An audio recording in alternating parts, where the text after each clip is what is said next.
नमस्कार मित्रांनो, या व्हिडिओमध्ये आपण स्टेज 2 मधला दुसरा स्टेप ड्राफ्ट वोटर लिस्ट कशी तयार करायची हे पाहणार आहोत. आणि त्या ड्राफ्ट वोटर लिस्ट मधला वॉर्ड मास्टर हा दुसरा स्टेप आहे. तर आपण एक छोटीशी उजळणी करू. 4 टप्प्यामध्ये आपली प्रक्रिया आहे. मतदार यादीची प्राथमिक टप्प्यामध्ये आपण कंट्रोल चार्ट तयार केलेले आहेत, ते तुमच्याकडे आता तयार आहेत. प्रारूप यादीमधला पहिला टप्पा इलेक्शन आयडी आपण तयार केलेली. आता दुसऱ्या स्टेपवरती आहोत आपण, वॉर्ड मास्टर तयार करायचंय. तर आपण पाहूया वॉर्ड.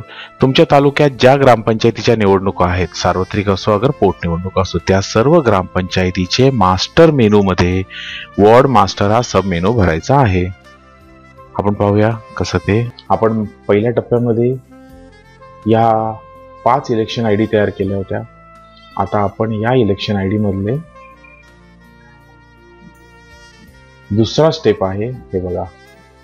मेन मेनू आहे मास्टर आणि सब मेनू आहे वॉर्ड मास्टर. तर हा दुसरा टप्पा आहे. वॉर्ड मास्टरला क्लिक केली.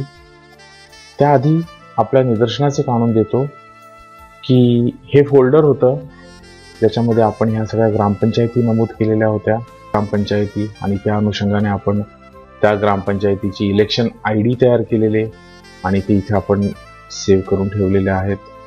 आता त्यातला सेकंड टप्पा आपण एक ग्रामपंचायत घेऊ, अकाले ग्रामपंचायतीचा. आपण हा टेबल ए आहे.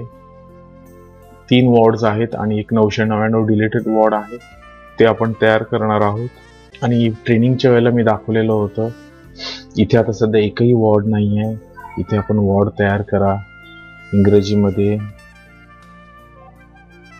अकाले वॉर्ड नंबर 1 लिहा.